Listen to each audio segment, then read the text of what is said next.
Hi everyone, there is a new version of Raspberry Pi OS and it has some security improvements and a few other things.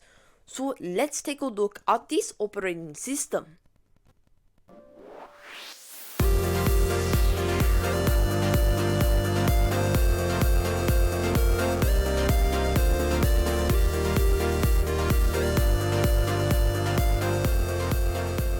This is the first time setup right here, and this is the thing that they changed in this new operating system.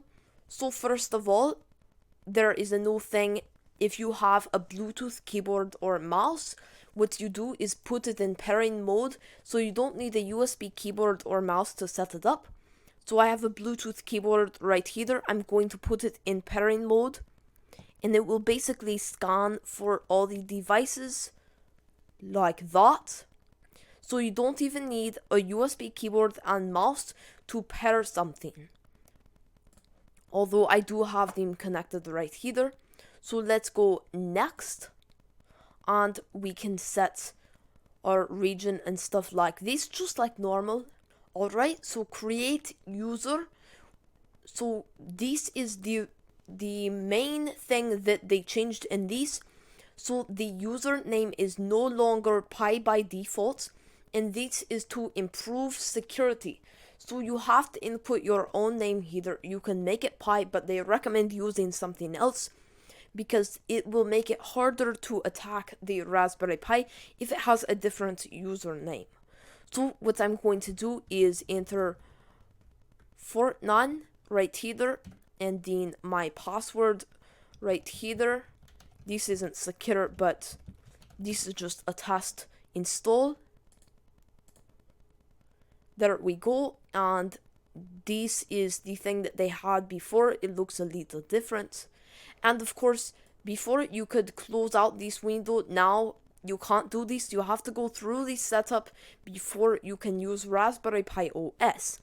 Now in the Raspberry Pi Imager, there is a new thing where you configure this, so you don't have to do this. You could do that before, but you can get around this new restriction that way.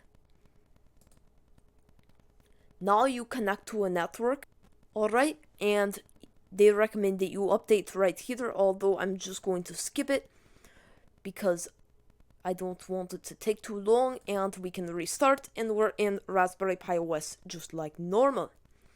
Now, if you have a previous version of Raspberry Pi OS that has the Pi username, they also have a way to change that. So let's pretend that this is an older version of Raspberry Pi OS.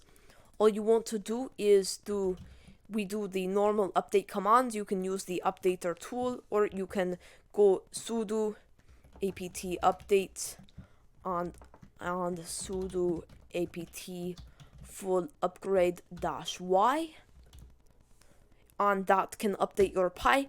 Now once you do that, you do sudo rename -user.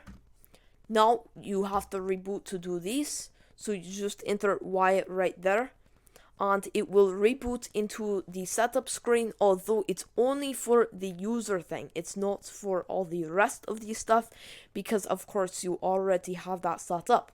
So you don't need to reinstall your operating system to change the Pi username. Now one thing that I would like them to do is basically make it so when you enter the sudo command that it prompts for your password, because that would make it a lot harder to attack. So that is my suggestion right there. It would be less convenient, and it is currently possible, but there are some extra steps to get that up and running. Anyway, we enter a username right here. So current user Fortnan. So I'm just going to do super user now, and then my same unsecure password, then restart. So that is all we have in the new setup screen, and that is about it for this new operating system. And if you want to see more videos, consider subscribing. We will see you in the next video.